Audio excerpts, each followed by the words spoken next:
لضيق مخرجا ورزقه من حيث لا يحتسب، جو استغفار کو لازم پکڑتا ہے.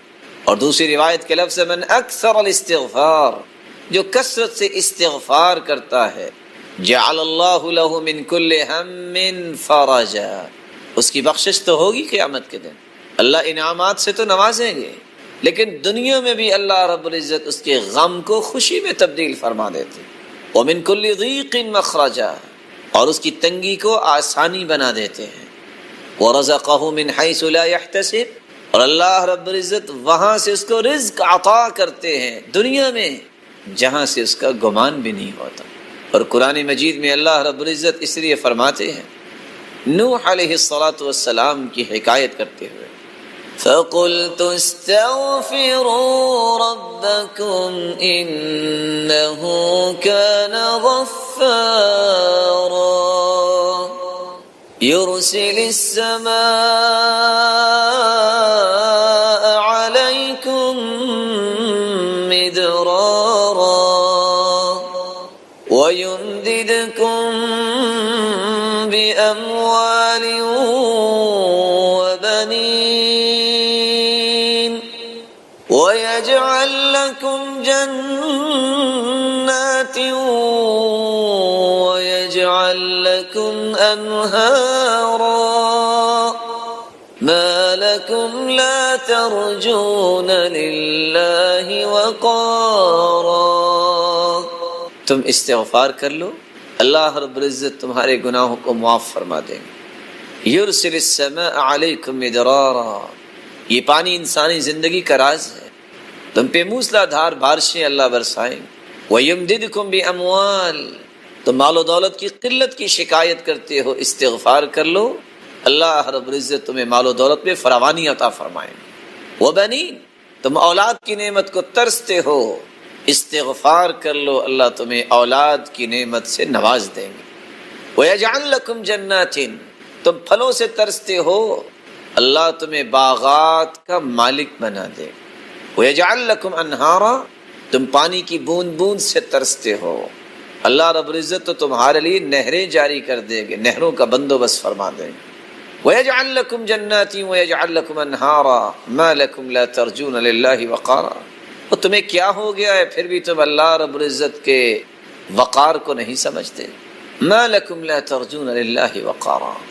اور دوسری جگہ اللہ رب العزت فرماتے ہیں وَأَنِ اسْتَغْفِرُوا رَبَّكُمْ ثُمَّ تُوبُوا إِلَيْهِ يُمَتِّعْكُمْ مَتَاعًا حَسَنًا إِلَىٰ أَجَلٍ مُّسَمًّى.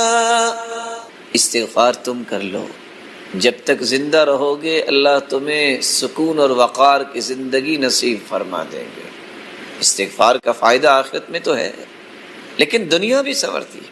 اور تیسری جگہ اللہ رب العزت فرماتے ہیں وَيَا قَوْمِ اسْتَغْفِرُوا رَبَّكُمْ ثُمَّ تُوبُوا إِلَيْهِ يُرْسِلِ السَّمَاءَ عَلَيْكُمْ مِدْرَارًا وَيَزِدْكُمْ قُوَّةً إِلَىٰ قُوَّتِكُمْ وَلَا تَتَوَلَّوْا مُجْرِمِينَ. اے میری قوم، اللہ رب العزت ہود علیہ السلام کی قوم کے متعلق حکایت کر رہے ہیں کہ اللہ کے پیارے پیغمبر نے کہا ہے میری قوم استغفار کر لو، اللہ تمہیں موسلا دھار بارشوں سے نواز دیں گے. وَيَزِدْكُمْ قُوَّةً إِلَىٰ قُوَّتِكُمْ، تم اگر کوئی کمزوری محسوس کرتے ہو تو تمہاری کمزوریوں کو اللہ قوتوں میں تبدیل فرما دیں گے.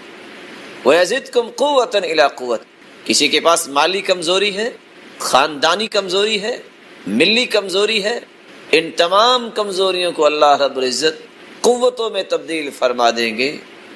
جب انسان استغفار کرتا ہے تو یہ اس کو انعام ملتا ہے، اور یہ انعام دنیا میں ہی ملتا ہے، آخرت تو بہتر ہوگی. اللہ رب العزت ہمیں عبادت کا مقصد سمجھنے کی توفیق عطا فرمائے. پہلا طریقہ آپ وضو کریں اور خوبصورت وضو کریں، دل لگا کے وضو کریں، اپنے اعضاء کو اچھی طرح دھوئیے۔ صحیح الجامع کی روایت ہے، نتیجہ کیا نکلے گا؟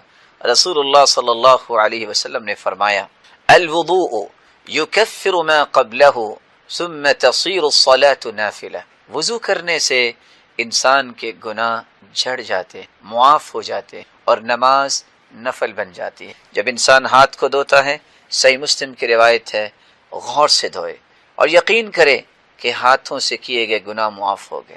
چہرے کو دھوتا ہے، آنکھوں کے گناہ معاف ہو گئے، زبان کے گناہ، اسی طرح ہاتھ پاؤں کو دھوتا ہے، کسی جگہ چل کے گیا وہ گناہ معاف ہو جاتے ہیں۔ تو وضو کرنے سے بھی انسان کے گناہوں کی معافی مل جاتی ہے۔ دوسرا طریقہ، رسول اللہ صلی اللہ علیہ وآلہ وسلم نے فرمایا اذان سنیے، اذان سننے کے بعد اسی طرح جواب دیجئے جس طرح مؤذن کہتا ہے۔ حدیث کے الفاظ ہیں اور یہ روایت رسول اللہ صلی اللہ علیہ وسلم کی صحیح مسلم میں ہے، من قال حین یسمع المؤذن، جو شخص مؤذن کی اذان سن کے یہ کہتا ہے اشہد ان لا الہ الا اللہ وحدہ لا شریک لہ وان محمدا عبدہ ورسولہ رضیت باللہ ربا وبالاسلام دینا وبمحمد النبی غفر لہ ذنبہ، رب تعالیٰ اس کے گناہوں کو بھی معاف کر دے۔ تیسرا طریقہ، آپ امام کے پیچھے فرض نماز پڑھ رہے ہیں، آپ امام کے پیچھے تراویح پڑھ رہے ہیں، قیام کر رہے ہیں، جب امام آمین کہے تو تم بھی آمین کہو۔ نتیجہ کیا نکلے گا؟ صحیح بخاری کی روایت ہے 780، رسول اللہ صلی اللہ علیہ وسلم نے فرمایا اذا امن الامام فامنوا، جب امام آمین کہے تو تم بھی آمین کہو۔ فإنه من وافق تأمینه تأمین الملائکہ غفر له ما تقدم من ذنبی، جس کی آمین فرشتوں کی آمین کے موافق ہو گئی، اللہ ذوالجلال کی طرف سے اس کے تمام گناہوں کو بخش دیا جاتا ہے۔ چوتھا طریقہ، آپ امام کے پیچھے کھڑے ہیں یا آپ اکیلے نماز پڑھے ہیں تو سمع اللہ لمن حمدہ کہہ کے جب آپ رکوع سے سر اٹھاتے ہیں تو آپ یہ الفاظ کہیے اللہم ربنا لک الحمد۔ یہ روایت صحیح بخاری کی ہے، رسول اللہ صلی اللہ علیہ وسلم کے صحابی فرماتے ہیں اللہ کے رسول نے فرمایا اذا قال الامام سمع اللہ لمن حمدہ فقولوا اللہم ربنا لک الحمد، جب امام سمع اللہ لمن حمدہ کہے تو تم کہو اللہم ربنا لک الحمد، فإنه من وافق قوله قول الملائکہ غفر له ما تقدم من ذنبی، جس کا یہ کلمہ فرشتوں کے کلمے کے ساتھ موافق ہو گیا اس کے گناہوں کو بھی معاف کر دیا جائے گا۔ 796 صحیح بخاری کی یہ روایت کا نمبر ہے۔ پانچواں طریقہ جو گناہوں کو معاف کروانے کا بیان کیا ہے، 2 رکعتیں دل لگا کے پڑھیے۔ یہ روایت صحیح الجامع کی ہے، رسول اللہ صلی اللہ علیہ وسلم نے فرمایا من توضأ، جو وضو کرتا ہے، فأحسن الوضوء، خوبصورت وضو کرتا ہے، ثم صلی رکعتین، پھر 2 رکعتیں پڑھتا ہے، لا یسہو فیہما، دل لگا کے پڑھتا ہے، کوئی سوچ ادھر ادھر نہیں لے جاتا۔ ان 2 رکعتوں کو پڑھنے کے بعد انعام کیا ملتا ہے؟ غفر اللہ لہ ما تقدم من ذنبی، رب تعالیٰ اس کے سابقہ گناہوں کو معاف کر دیتے ہیں۔ چھٹا طریقہ، رسول اللہ صلی اللہ علیہ وسلم نے فرمایا جو ہر نماز کے بعد بیٹھ کے 33 مرتبہ سبحان اللہ 33 مرتبہ الحمدللہ 34 مرتبہ اللہ اکبر کہہ دیتا ہے، صحیح مسلم کی روایت ہے اللہ ذوالجلال اس کے گناہوں کو معاف کر دیتے ہیں۔ من سبح اللہ 33 وحمد اللہ 33 وکبر اللہ 34، جو 33 مرتبہ سبحان اللہ اور 33 مرتبہ الحمدللہ اور 34 مرتبہ اللہ اکبر کہتا ہے، اور دوسری روایت میں آتا ہے تینوں کلمات 33 مرتبہ کہتا ہے، اور یہ 99 ہوئے، اور 100 کا عدد مکمل کرتے ہوئے یہ کہتا ہے لا الہ الا اللہ وحدہ لا شریک لہ لہ الملک ولہ الحمد وہو علی کل شیء قدیر غفرت خطایاہ وان کانت مثل زبد البحر، اللہ ذوالجلال اس کے سمندر کی جھاگ جتنے بھی گناہ ہوں تو معاف کر دے۔ رسول اللہ صلی اللہ علیہ وآلہ وسلم نے 7واں طریقہ یہ بیان کیا، کھانا کھانے کے بعد اور لباس پہنتے وقت چند کلمات پڑھ لیجئے، تمہارے گناہوں کو رب تعالیٰ معاف کر۔ کلمات کیا ہیں؟ من اکل طعاما حدیث کے الفاظ ہیں جو صحیح الجامع کی روایت ہے. جو کھانا کھاتا ہے اور کھانا کھانے کے بعد یہ پڑھتا ہے الحمدللہ الذي اطعمنی هذا الطعام ورزقنیہ من غیر حول منی ولا قوة، اتنے کلمات پڑھ لیتا ہے غفر له ما تقدم من ذنبی، رب تعالیٰ کی طرف سے اس کے گناہوں کو معاف کر دیا جاتا ہے. اور جو شخص ومن لبس ثوبا، جو کوئی بھی لباس پہنتا ہے، نئے لباس کی دعا الگ ہے، جو کوئی بھی لباس پہنتا ہے اور لباس پہنتے وقت یہ کہتا ہے الحمدللہ الذي کسانی ھذا ورزقنیہ من غیر حول منی ولا قوة، اتنے الفاظ کہہ دیتا ہے غفر له ما تقدم من ذنبه وما تأخر، اللہ ذوالجلال اس کے اگلے پچھلے گناہوں کو معاف کر دیتے. 8واں طریقہ جس سے انسان اپنے گناہوں کو معاف کروا سکتا ہے، رسول اللہ صلی اللہ علیہ وسلم نے فرمایا، اور یہ صحیح الجامع کی روایت ہے، ما علی الارض احد یقول، روئے زمین پر کوئی بھی ایسا انسان نہیں جو یہ کہتا ہو لا الہ الا اللہ واللہ اکبر ولا حول ولا قوة الا باللہ، اتنے کلمات جو کہتا ہو الا کفرت عنہ خطایاہ ولو كانت مثل الزبد البحر، اتنے الفاظ جو بھی کہتا ہے اللہ ذوالجلال اس کے سمندر کی جھاگ جتنے بھی گناہ ہوں تو اسے معاف کر دے. یہ سمندر کی جھاگ جتنے گناہوں سے مراد کیا ہے؟ آپ جانتے ہیں پانی کی موجیں کنارے پہ بار بار ٹکراتی ہیں اور 24 گھنٹے ٹکراتی ہیں اور جھاگ بنتی رہتی ہے. جو 24 گھنٹے برائیوں میں اٹا ہوا ہو اور اگر وہ یہ کلمات پڑھ لیتا ہے، رب سے توبہ کر لیتا ہے، تو رب تعالیٰ اس کے بھی گناہوں کو معاف کر دیتے. 9واں طریقہ رسول اللہ صلی اللہ علیہ وسلم نے جو بیان کیا ہے، صحیح بخاری کی روایت ہے 6405 کہ جو شخص 100 مرتبہ یہ کلمہ کہہ دیتا ہے، من قال سبحان اللہ وبحمدہ فی الیوم 100 مرہ، 100 مرتبہ ایک دن میں کہہ دے سبحان اللہ وبحمدہ، یہ کلمہ اتنا مبارک ہے، نتیجہ کیا نکلتا ہے؟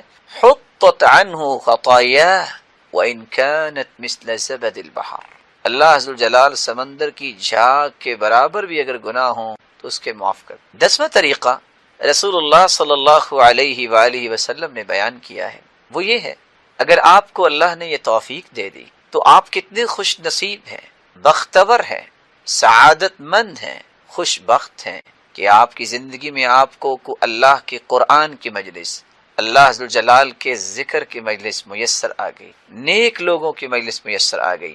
صحیح الجامع کی یہ روایت ہے، رسول اللہ صلی اللہ علیہ وسلم نے فرمایا ما جلس قوم یذکرون اللہ، جو بھی قوم بیٹھ کے اللہ کا ذکر کرتی ہے، فیقومون، پھر اللہ کا ذکر کرنے کے بعد وہاں سے مجلس برخاست کرتے ہیں. اللہ کا ذکر قرآن بھی، اللہ کا ذکر جو قرآن میں آیا ہے، جو حدیث میں، کیسے کرنا ہے؟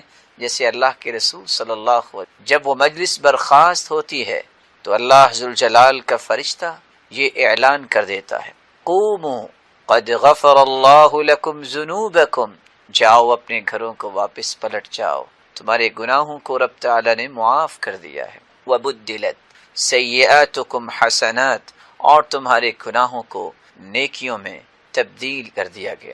سعادت مند ہے وہ انسان جو ان 10 طریقوں کو اس مبارک مہینے میں بھی اختیار کرتا ہے.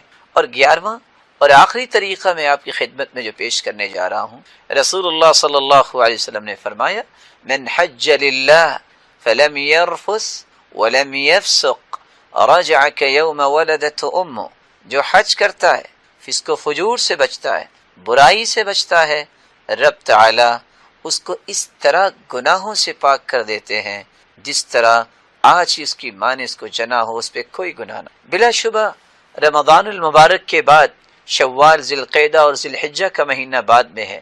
ابھی سے پلاننگ کریں کہ اللہ ذوالجلال آپ سب کو حج کی توفیق سے نوازے، آپ کے لیے آسانیاں فرمائے، آپ سب کو ہمت و توفیق سے نوازے. اور کتنے خوش نصیب ہیں جنہوں نے رمضان المبارک میں عمرہ کیا. حدیث کے الفاظ ہیں صحیح بخاری کے ان عمرة فی رمضان تعدل حجہ او حجة معی، رسول اللہ صلی اللہ علیہ وسلم نے فرمایا رمضان المبارک میں عمرہ اس کا اجر اتنا ہے جتنا حج کا اجر ہے. اور ساتھ فرمایا او حجۃ معی، اس عمرے کا اجر اتنا ہے جتنا کسی نے حج رسول اللہ صلی اللہ علیہ وسلم کے ساتھ کیا ہو۔ مرد کی ذمہ داری ہے کہ وہ گھریلو معاملات کو چلاتے وقت بخیلی اور اسراف اس کو سامنے نہ رکھے، صحیح، بلکہ رسول اللہ صلی اللہ علیہ وسلم نے فرمایا احب العباد الی اللہ انفعهم لعیالہ، اللہ کے ہاں محبوب ترین انسان وہ ہے جو اپنے گھر والوں کے لیے زیادہ نفع مند۔ تو جہاں اسلام نے مرد کی ذمہ داری یہ دوسرا اصول دیا ہے، وہاں عورت کے لیے بھی ایک دوسرا اصول ہے کہ وہ خامد کی خدمت میں کمی نہ کرے۔ فاطمہ رضی اللہ تعالی عنہ جیسی بیٹی کون سی ہو سکتی ہے؟ سیدۃ نساء اہل الجنہ، وہ جنتی عورتوں کی سرتاج ہوگی۔ علی رضی اللہ تعالی عنہ فرماتے ہیں الا احدثک عنی وعن فاطمہ بنت رسول اللہ صلی اللہ علیہ وسلم، ابو الاحوص میں تمہیں اپنے متعلق اور فاطمہ رضی اللہ تعالی عنہ کے متعلق نہ بتاؤں؟ وکانت عندی، جب ان کی شادی میرے ساتھ ہوئی، وکانت احب اہلہ الیہ، اللہ کے رسول صلی اللہ علیہ وسلم کے ساتھ ان کا پیار تو بہت تھا، کیونکہ جب وہ آتی تو اللہ کے رسول کھڑے ہو جاتے اور اپنی چادر بچھاتے اور ان کو بوسہ دیتے، اور جب اللہ کے رسول صلی اللہ علیہ وسلم ان کے گھر جاتے تو وہ بھی ایسا ہی کرتی۔ آگے لفظ کیا ہے؟ فجرت بالرحا، چکی خود چلاتی تھی، حتی اثرت بیدہا، یہاں تک کہ چکی چلا چلا کے ہاتھوں پہ نشان بن جاتے۔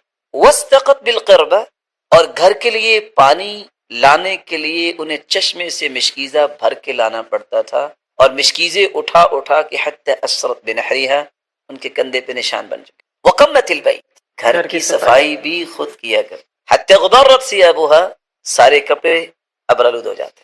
واوقدت القدر، اور ہنڈیا بھی خود پکایا کرتی، حتی دکنت ثیابہا، ان کے کپڑوں پہ دھواں اور اس طرح کی چیزیں آ لگتی۔ فاصابها من ذلك ضر، ان کو بڑی تکلیف پہنچی۔ زوجین نے مشورہ کیا کہ اللہ کے رسول صلی اللہ علیہ وسلم کے پاس جاتے ہیں، ان سے گزارش کرتے ہیں کہ گھریلو کام کاج کے لیے کوئی لونڈی مل جائے اور گھر کے باہر کام کے لیے کوئی غلام مل جائے۔ جب گھر پہنچے تو گھر میں سرتاج رسول موجود نہیں تھے۔ عائشہ رضی اللہ تعالی عنہ کو یہ قصہ بتایا، جب واپس آئے تو اللہ کے رسول صلی اللہ علیہ وسلم کو یہ بتایا گیا تو آپ خود ان کے گھر تشریف لے گئے، اور کیا فرمایا؟ الا ادلکما علی خیر مما سألتما، تم غلام اور لونڈی کے چکر میں آئے تھے، میں تمہیں ان سے بہتر چیز نہ بتا دوں؟ اذا اخذتما مضاجعكما فسبحا 33 واحمدا 33 وكبرا 34 فذلكما خير لكما من خادم۔ سبحان اللہ، جب تم تھکاوٹ کے بعد بستر کی طرف جانے لگو تو 33 مرتبہ سبحان اللہ، 33 مرتبہ الحمدللہ، 34 مرتبہ اللہ اکبر کہہ دینا۔ غلام اور لونڈی کام کریں گے لیکن تمہارے جسم تو تر و تازہ نہیں ہوں گے، یہ پڑھ لو گے تھکاوٹ بھی چلی جائے گی اور جسم بھی تر و تازہ ہو جائے گا۔ اب یہاں ایک لمحے کے لیے رکیے، وہ تو مشکیزہ اٹھا کے لاتی، آج ہر کمرے میں ہاٹ اینڈ کولڈ دو سسٹم ہے، وہ تو آٹا بنانے کے لیے چکی چلاتی۔ آج تو ایک لفظ بولا جاتا ہے کہ آٹا ختم ہو گیا ہے، ایک نہیں 5 10 بوریاں آٹے کی گھر میں آ جاتی ہیں۔ آج تو شاید خوش قسمت ہی کوئی لوگ ہیں جو مہینہ بھر گھر میں پکا کے کھاتے ہیں اور ان کی محبت بھی رہتی ہے، وگرنہ آدھ مہینہ تو یہی کال آتی ہے کہ بس بازار سے لیتے آنا، اور صفائی کے لیے ایک نہیں 2 3 خادمات رکھی ہوئی ہیں۔ پھر بھی اللہ کا اگر شکر نہ ہو تو ایمانداری سے سوچنے والی بات ہے، پھر ہم کہاں کھڑے۔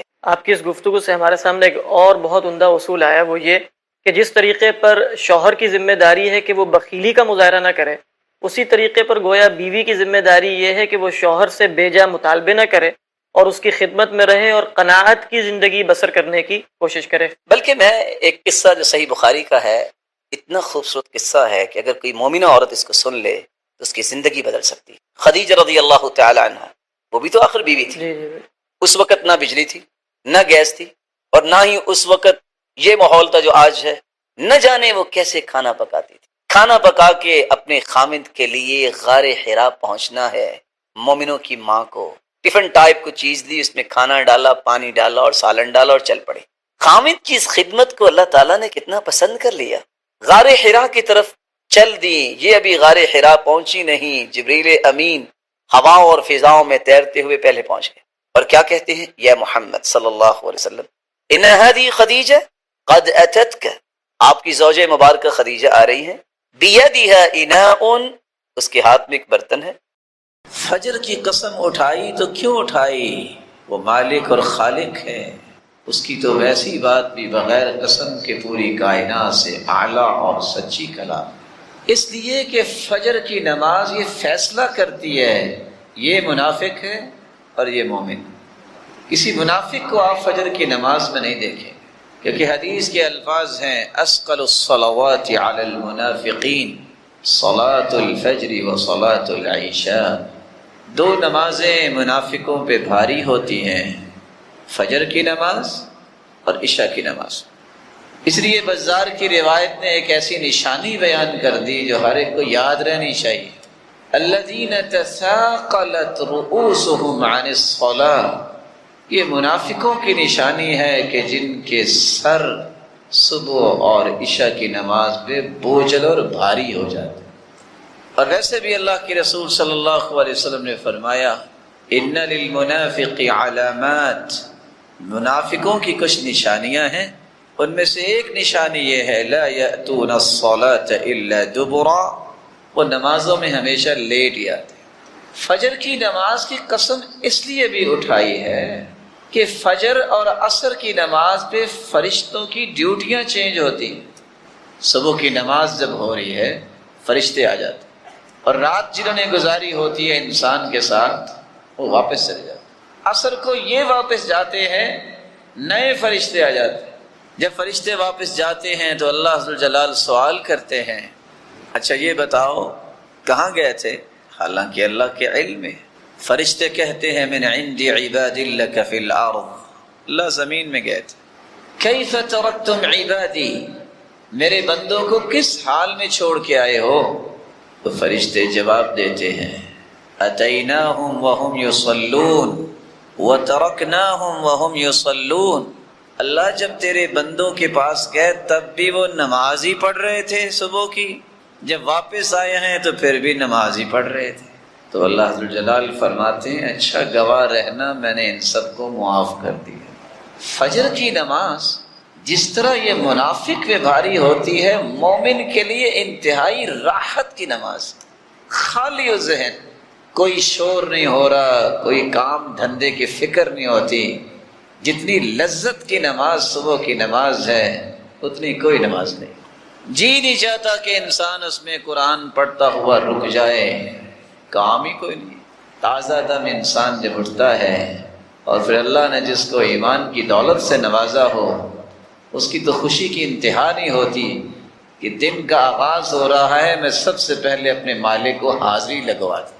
اور کسی نے سچ کہا تھا، شاید کہ کسی کو سمجھ آ جائے، اس نے کہا تھا جس دن فجر کی نماز پہ اتنے لوگ آنے شروع ہو گئے جتنے جمعے کے دن آتے ہیں، اس دن بیت المقدس آزاد ہو جائے۔ جو فجر کی نماز ٹائم پہ نہیں پڑھ سکتا وہ کیا کر سکتا ہے؟ اس کا ایک راز ہے، من صلی الفجر فی جماعہ فهو فی ذمۃ اللہ، جو فجر کی نماز جماعت کے ساتھ پڑھ لیتا ہے وہ اللہ کی امانت اور ضمانت میں چلا جاتا ہے۔ فلا تخفروا ذمۃ اللہ، اور اللہ کی ضمانت کو توڑا نہ کرو۔ آج دنیا میں کسی کو اگر ضمانت مل جائے تو کتنا خوش ہوتا ہے، لیکن اس کے بھی 10 طریقے ہیں کہ ضمانت کے باوجود بھی اس کو ڈیٹین کروایا جا سکتا ہے۔ لیکن اللہ کی ضمانت میں جو چلا جائے، جو اللہ کی رحمت کے سائے میں چلا جائے، اسے کیا کوئی کر سکتا ہے؟ اس لیے اللہ کی ضمانت کو توڑا نہ کرو، فجر کی نماز با جماعت پڑھا۔ چونکہ وقت آیا ہے تو میں یہ گزارش کر دوں، آج فتنے بہت ہیں، فتنوں سے بچنے کا جو طریقہ رسول اکرم صلی اللہ علیہ وسلم نے دیا ہے، ان طریقوں کو اگر غور سے پڑھا جائے تو اللہ کے ذکر اور قرآن سے بڑھ کے کوئی طریقہ نہیں۔ گھر گھر میں جادو، ٹونا اور نہ جانے کیا کیا نام ہے۔ عقبہ بن عامر رضی اللہ تعالی عنہ کہا کرتے تھے کہ امرنی رسول اللہ صلی اللہ علیہ وسلم ان اقرأ المعوذتین بعد کل صلاة، اللہ کے رسول صلی اللہ علیہ وسلم نے مجھے ہر نماز کے بعد آخری 2 سورتیں پڑھنے کا حکم دیا۔ جو شخص صبح و شام کے اذکار کرتا ہے اور پھر ہر نماز کے بعد اذکار، اور اس روایت کی روشنی میں ہر نماز کے بعد آخری 2 سورتیں، اللہ کی رحمت اور اس کے فضل سے نہ اس پہ کبھی جادو ہوگا نہ کبھی ٹونا ہوگا۔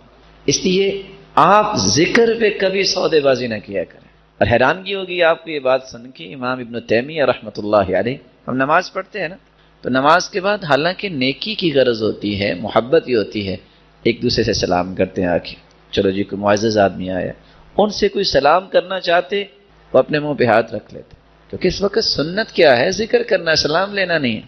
اور ساتھ کہتے ہادی غدوتی، یہ میرا کھانا ہے، اگر میں نے یہ کھانا نہ کھایا تو میں زندہ ہی نہیں رہ سکتا۔ ذکر کرنے کے بعد پھر ملتے، اور ان کا اخلاق کتنا عالی تھا۔ اس لیے نماز کے بعد ذکر پہ آپ کبھی کمپرومائز نہ کیا کریں۔ اور اس کی ایک اور وجہ ہے، صحیح بخاری کی روایت اگر میں ساتھ ملاؤں، جو شخص فرض نماز پڑھتا ہے اور اپنی جگہ پہ بیٹھا رہتا ہے، اپنی جگہ سے کیا مراد ہے؟ میدان فی مصلی، جہاں اس کے قدم ہے، جہاں اس نے سجدہ دیا، یہ جگہ اس کی ہے، اپنی جگہ پہ بیٹھ کے ذکر کرتا ہے، اللہ کے نورانی فرشتے اس کے لیے 3 دعائیں کرتے ہیں۔ پتہ ہے ان فرشتوں کی تعداد کتنی ہے؟ دوسری صحیح بخاری کی روایت ہے کہ ان للہ ملائکۃ سیارۃ فضلا، اللہ کے کچھ موبائل فرشتے ہیں جو ہر وقت زمین میں گردش کرتے رہتے ہیں، یبتغون مجالس الذکر، اور وہ اللہ کے ذکر کی مجالس کی تلاش میں ہوتے ہیں۔ فإذا وجدوا ذلك جلسوا معهم، اگر ان کو کوئی ایسی مجلس مل جائے تو وہ بھی بیٹھ جاتے ہیں۔ وہ کتنے ہوتے ہیں؟ حتی یملأ ما بین السماء والارض، زمین اور آسمان کا خلا ان فرشتوں سے بھر جاتا ہے۔ ویسے کتنے کو ہو سکتے ہیں؟ اس کی تعداد میں اور آپ اندازہ کر سکتے ہیں۔ جس شخص کے لیے اتنے فرشتے 3 دعائیں کریں، اور دعا کیا ہے؟ اللہم اغفر لہ، اے اللہ اس کو معاف کر دے، اللہم تب علیہ، اے اللہ اس کی توبہ کو قبول فرما لے، اللہم ارحم، اللہم اغفر لہ، اللہم تب علیہ، اللہ اس پہ رحمت کی برکھا برسا دے۔ جس کو 3 دعائیں کھربوں فرشتوں کی مل جائیں، اور یہ بات طے شدہ ہے، فرشتوں کی دعا رد نہیں ہوتی۔ کائنات میں کوئی ایسا شخص نہیں ہے جو یہ کہہ سکتا ہو کہ میری دعا رد نہیں ہوتی، لیکن فرشتوں کے بارے میں قرآن نے کہہ دیا ہے۔ کیوں رد نہیں ہوتی فرشتوں کی دعا؟ کیونکہ فرشتے کسی کے لیے دعا اس وقت تک کرتے ہی نہیں جب تک اللہ کا حکم نہ آ جائے، اور اللہ رب العزت اس وقت تک فرشتوں کو دعا کا حکم دیتے ہی نہیں جب تک اپنے بندے سے راضی نہ ہو جائیں۔ اس سے بڑا سعادت مند کون ہے کہ جس کے لیے کھربوں فرشتے دعا کریں اور وہ نماز پڑھنے آیا ہے اور 3 دعائیں قبول ہو جائیں، تو اس سے بڑا کوئی سعادت مند ہے؟ تو میں ادباً پھر گزارش کروں گا کہ آپ نماز کے بعد ذکر کیے بغیر اپنی جگہ سے نہ جایا کریں۔ ایسے ہی ہوگا انشاءاللہ۔ اللہ آپ سب کو عزت سے نوازے اور برکتوں سے نوازے۔ اللہ عز و جلال ہمیں توفیق سے نواز دے۔ رسول اللہ صلی اللہ علیہ وآلہ وسلم نے طریقہ بھی بتایا ہے کہ آپ تہجد کیسے پڑھیں، شاید کہ دہرانے سے ہمیں یاد آ جائے، آپ کو علم ہی ہوگا، لیکن چند آداب جو اللہ کے رسول نے بیان کیے ہیں، کیونکہ کچھ لوگ کہتے ہیں جی کوشش تو کرتا ہوں اٹھا ہی نہیں جاتا، کچھ لوگ کہتے ہیں جی اٹھ تو جاتا ہوں بس ہمت نہیں پڑتی، تو جی ایسا ہوتا ہے۔ کچھ لوگ کہتے ہیں بس گھنٹی لگائی تھی، الارم تو بجا لیکن بات نہیں بنی، بس اٹھ کے بیٹھتا ہوں پھر سو جاتا ہوں۔ دوسرا کہتا ہے وضو کر کے آیا تو جی چاہ جو تھوڑا سا سو جاؤں تو پتہ چلا کہ فرض نماز بھی گزر گئی۔ یہ مختلف سوالات بتاتے ہیں کہ اللہ کے رسول کا طریقہ ان کو آ جائے تو ان کے مسائل حل ہو سکتے ہیں۔ طریقہ کیا ہے؟ میرے ساتھ رہیں گے انشاءاللہ، کر دیں بیان؟ لگتا ہے تھک گئے ہیں، کوئی ہے میں اس کو دبا دوں یا تھکا ہوا ہے؟ آپ میرے ساتھ ہیں انشاءاللہ۔ اگر کوئی سچی تمنا رکھتا ہے کہ وہ تہجد پڑھے تو اس کے لیے پہلا کام یہ ہے کہ وہ رات کو سنت کے مطابق جلدی سو جائے۔ 4 لوگوں کو اجازت ہے، وہ اجازت وہ استعمال کر سکتے ہیں۔ علم والے لیٹ ہو سکتے ہیں، اللہ کے رسول صلی اللہ علیہ وسلم کے صحابہ بھی سیکھتے تھے، اور امام احمد بن حنبل وہ رات ساری ایک دوسرے سے علمی مذاکرہ کرتے رہتے، اور سیدنا ابو ہریرہ رات کا ایک پورا حصہ صرف حدیثیں یاد کرنے میں گزارتے۔ اجازت امت کے لیے اگر آپ نے کچھ سوچ بنانی ہے کہ امت کیسے بلند ہو سکتی ہے تو آپ لیٹ ہو سکتے ہیں، کیونکہ اللہ کے رسول بھی اور سیدنا ابوبکر بھی آپس میں مشورہ کرتے، رات لیٹ تک اور گئے تک یہ باتیں ہوتی ہیں۔ جائز؟ اگر آپ کے پاس کوئی مہمان آ گیا ہے تو اس کی خاطر تواضع کرنے کے لیے آپ لیٹ ہو سکتے ہیں کہ وہ آیا ہے، پریشان نہ ہو، اس کو کھانا کھلا کے اس کو لٹا کے آپ اسے بن تطیب خاطر المرأة۔ اور چوتھی اجازت یہ ہے کہ زوجین جو ہے وہ لیٹ ہو سکتے ہیں۔ اگر آپ کے پاس یہ عذر نہیں تو آپ کو اگر سنت سے پیار ہے تو آپ کو جلدی سونا چاہیے۔ یہ پہلا طریقہ ہے جس سے آپ تہجد کے لیے تیار ہو سکتے ہیں۔ اور اس کے ساتھ ہی دوسرا طریقہ ملا لیجئے جو شاید کہ آپ کے لیے نیا ہو۔ حدیث میں آتا ہے قیلوا فإن الشیطان لا تقیل، قیلولہ کیا کرو، شیطان قیلولہ نہیں کرتا۔ قیلولہ کیا ہوتا ہے؟ ظہر سے پہلے کچھ دیر اپنے آپ کو ریلیکس کرنا، ظہر کے بعد فیلولہ ہوتا ہے۔ اور آج کی سائنس بھی یہ بتاتی ہے کہ only 26 منٹ 26 منٹ اگر آپ اپنے آپ کو لٹا لیں تو اس سے آپ تہجد کے لیے اپنے آپ کو تیار کر سکتے ہیں۔ دوسرا کام، آپ نے جب سونا ہے تو سونے سے پہلے آپ باوضو ہو کے سو جائیں۔ تیسرا کام، اذکار کر کے سو جائیے۔ چوتھا کام، نیت بھی کر کے سوئیے۔ نیت کر لیں گے، سوئے رہیں گے، تہجد پھر بھی لکھی جائے گی۔ آپ سوچ رہے ہوں گے کہ الارم کا نام نہیں لیا، کیونکہ صحابہ کے دور میں موبائل نہیں تھے، ٹائم پیس نہیں تھے، ان کا یہاں سے الارم جو ہے نا وہ ان کو اٹھاتا تھا، دل کے اندر تھا۔ ہاں کوشش کر دیکھیے الارم بھی لگا لیں، لیکن نیت کر کے سوئیے، دعا کر کے یا اللہ یہ لذت مجھے بھی عطا کر۔ آپ سو گئے، رسول اللہ صلی اللہ علیہ وآلہ وسلم کی سنت کے مطابق آپ اگر ذکر کر کے سوئے ہیں سورۃ الملک ضرور پڑھیے، یہ قبر کے عذاب سے انسان کو بچاتی۔ تو پہلا کام ہم نے کیا کہا؟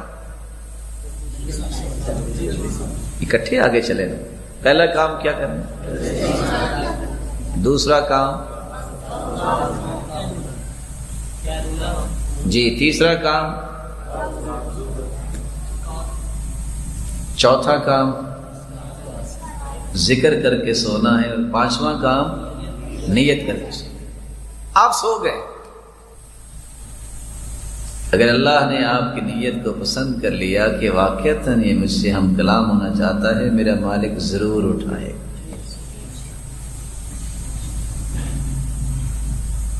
دل کی جو کیفیت ہوتی ہے نا، فیصلے اس پہ ہوتے ہیں۔ آپ اٹھے ہیں،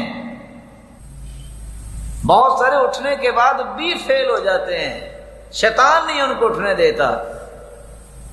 آپ صلی اللہ علیہ وسلم نے چھٹا ایک کام کیا ہے کہ جب آپ صلی اللہ علیہ وسلم اٹھتے تو عبداللہ بن عباس کہتے ہیں استيقظ النبی فجعل يمسح النوم عن وجهه بيده۔ غور کیجئے گا، جب آپ اٹھے ہیں تو اٹھ کے آپ بیٹھ جائیے، بھاگیے نہیں، دوڑیے نہیں، او کتنا ٹائم ہو گیا۔ یہ افراتفری نا دین میں نہیں ہے۔ بڑے آرام سے، تحمل سے، سکون سے، وقار سے۔ ہم کس کے لیے اٹھے ہیں؟ آپ اٹھ کے بیٹھیے، الحمدللہ الذی احیانا بعدما اماتنا والیہ النشور، الحمدللہ الذی رد علی روحی وعافانی فی جسدی واذننی بذکری۔ دعائیں پڑھی ہیں اور اوپر سے آنکھیں بند ہوگی۔ آپ سنت کے مطابق کیا کریں؟ دونوں ہاتھوں سے 3 مرتبہ اپنے چہرے پہ لگائیں تاکہ نیند دور ہو جائے۔ ہم تو کیا کرتے نا، ٹائم دیکھو وہ بڑا ٹائم پہ آئے پھر سو گئے۔ شکر کریں یہ ٹائم پہ اللہ نے آپ کو اٹھا دیا۔ تو چھٹا کام کیا کرنا ہے؟ اٹھتے وقت بھی آپ کو دعا پڑھنی چاہیے، اللہ تیری ہی تعریف ہے جس نے دوبارہ مجھے صحیح سلامت زندہ کر دیا. کیونکہ ہم رات سوتے ہوئے دعا پڑھتے ہیں اللہم بسمی کا، یہ نہیں کہتے ہم انام و استیقظ، میں اللہ کے نام پہ سوتا ہوں اور اٹھوں گا. اموت و احیا، میں اللہ کے نام پہ ہی مرتا ہوں اور زندہ کیا جاؤں گا. یہ غور کیجیے، نیند بھی جو نا الموتۃ الصغریٰ، یہ چھوٹی موت ہوتی ہے. اللہ یتوفی الانفس حین موتها، اللہ جب کسی کو سلاتے ہیں اس کی روح کو قبض کر لیتے ہیں، چاہے تو واپس کر دے، چاہے تو واپس نہ کرے. رسول اللہ صلی اللہ علیہ وآلہ وسلم کا طریقہ کہ وہ دعا پڑھتے اور اپنے چہرہ انور پہ ہاتھ پھیرتے اور سورۃ آل عمران کی آخری آیتیں پڑھتے. ان فی خلق السماوات والارض واختلاف اللیل والنہار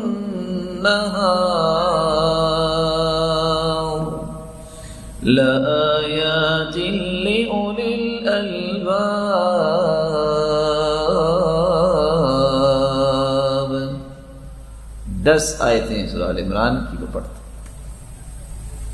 7واں کام، رسول اللہ صلی اللہ علیہ وسلم آدھا کام رات کرتے وقت اور آدھا اٹھ کے کرتے. رات سوتے وقت کیا کرتے؟ سیدہ عائشہ مومنوں کی ماں مسواک تیار کر کے تکیے کے پاس رکھ دیتی. کان لا ینام الا والسواک عند رأسی، اللہ کی رسول کبھی بھی نہیں سوئے، مسواک پہلے تیار پڑی ہوتی تھی. آج مسواک کی جگہ پہ ریموٹ پڑا ہوتا ہے، یا گلیکسی یا آئی فون